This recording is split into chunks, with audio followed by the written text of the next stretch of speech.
ওটা জেলার লোকজনেরা বলবে। বলছি যে এই যে মুর্শিদাবাদে হঠাৎ করে নির্বাচনের আগে বাবরি মসজিদ বানাবে হুমায়ুন কবির, এটার পেছনে কি মনে হচ্ছে? গোটা ভারতবর্ষে পশ্চিমবঙ্গের রাজনীতি মানুষের রুটি রুজির বাইরে মন্দির মসজিদ ধর্ম জাত ভাষায় যাচ্ছে, যেটাই ভারতবর্ষের সংবিধানের বাইরে। আলোচনাটা রাজনৈতিক নেতাদের জনপ্রতিনিধিদের এইটাই হওয়া উচিত, পশ্চিমবঙ্গের এগার কাজ চালু হবে কিনা। মালদা মুর্শিদাবাদে গঙ্গাপদ্মা ভাঙনে সরকারি টাকা অ্যালট হবে কিনা, সেই টাকা দুর্নীতি হবে নাকি সেই টাকা মানুষের কাজে ব্যবহার হবে। আবাস যোজনায় সব ঘর মানুষ পাবে কিনা, আমাদের রাজ্যের পরিযায়ী শ্রমিকরা রাজ্যে ফিরতে পারবে কিনা, বা পরিযায়ী শ্রমিক হিসাবে তাদের ভবিষ্যৎ কতটা সুরক্ষিত হবে। ইস্যু যতদিন না এগুলো থাকবে, যে ইস্যুতে ওরা টেনে নিয়ে যেতে চাইছে সেই ইস্যুতে আমরা লাল ঝান্ডা থাকতে চাইছি না। তাই আপনাদের প্রশ্নের ওই পারপাসে উত্তর আমার মনে হয় রাজনীতিতে যারা আছে, যারা রাজনীতি করছে, যারা সংগঠনের কর্মী, তাদের ওই ইস্যুতে না থাকাই ভালো।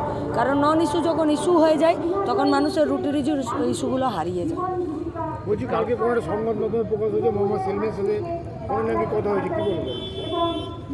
আমাদের পার্টি বাম ধর্মনিরপেক্ষ গণতান্ত্রিক প্রগতিশীল একটি বড় মঞ্চ তৈরি করতে সব অংশের মানুষকে, ব্যক্তিকে, সমষ্টিকে যুক্ত করার চেষ্টা করছে। এবং এটা শুধু আমাদের রাজ্যে নয়, এটা আমাদের পার্টির কেন্দ্রীয় কংগ্রেসের, এটা আমাদের পার্টির লাইন। ফলত সেই লাইনে আমাদের রাজ্য পার্টির সম্পাদক এবং আমাদের রাজ্য পার্টির তরফ থেকে যারা বাম ধর্মনিরপেক্ষ গণতান্ত্রিক প্রগতিশীল এবং যুক্তিবাদী হবেন তাদের কাছে আমরা আমাদের বার্তা পাঠাবো, তাদের ডিসিশন তারা নেবেন। এবারে পার্টিকুলার ওনার সঙ্গে আমাদের রাজ্যের সম্পাদক কথা বলেছেন কিনা সেই বিষয়ে আজকে আর কিছুক্ষণ পরেই মোহাম্মদ সেলিম চলে আসবেন, উনি বলবেন। দিদি 2023 সালে আপনার ইনসাফ যাত্রা, 2025-এ এসে বাংলা বাঁচাও যাত্রা, কি মনে করছেন? ইনসাফ যাত্রা, বাংলা বাঁচাও যাত্রার মাঝখানেও প্রতিটা দিন এ পশ্চিমবঙ্গের বুকে লাল ঝান্ডার কর্মীরা, বামপন্থী বিভিন্ন সংগঠনের কর্মীরা প্রত্যেকটা দিন মানুষের রুটি রুজির ইস্যুতে রাস্তাতেই আছে। 26-এ পরে কি কংগ্রেসের সাথে অ্যালায়েন্স হবে? সেটা তো পার্টি বলবে। আমি তো এক্ষুনি বললাম, আমাদের পার্টির কেন্দ্রীয় কমিটির যে পার্টি কংগ্রেস হলো সেখানে আমরা এই পলিসি গ্রহণ করেছি।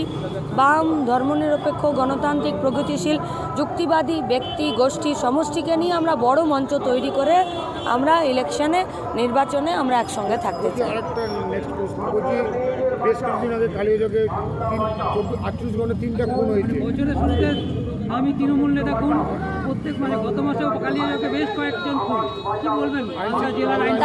তার মানে এটা পরিষ্কার হয়ে গেল যে রাজ্যের পুলিশ প্রশাসন একেবারে অপদার্থ হয়ে যাচ্ছে।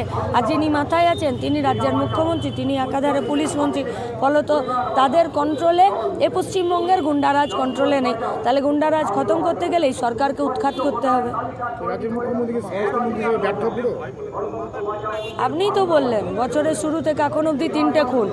যদি একই এলাকায় 3টে খুন হয়ে যায়, এরপরেও যদি আপনারা বলেন যে না উনি সফল, তাহলে সফল। মালদার বড় সমস্যা গঙ্গা ভাঙন, সে বিষয়ে রাজ্য সরকার কি ভাবছে? আমি শুরুতেই বললাম ইস্যু কি হবে, গঙ্গাপদ্মা ভাঙনে দেশের সরকার সেখানে টাকা অ্যালট করবে কিনা, সেই টাকা মানুষের প্রয়োজনে ব্যবহার হবে কিনা, সেই টাকাতে দুর্নীতি বন্ধ হবে কিনা, এবং গঙ্গাপদ্মা ভাঙনের হাত থেকে গোটা মালদা মুর্শিদাবাদের মানুষকে রক্ষা করা যাবে কিনা, এইটা ইস্যু।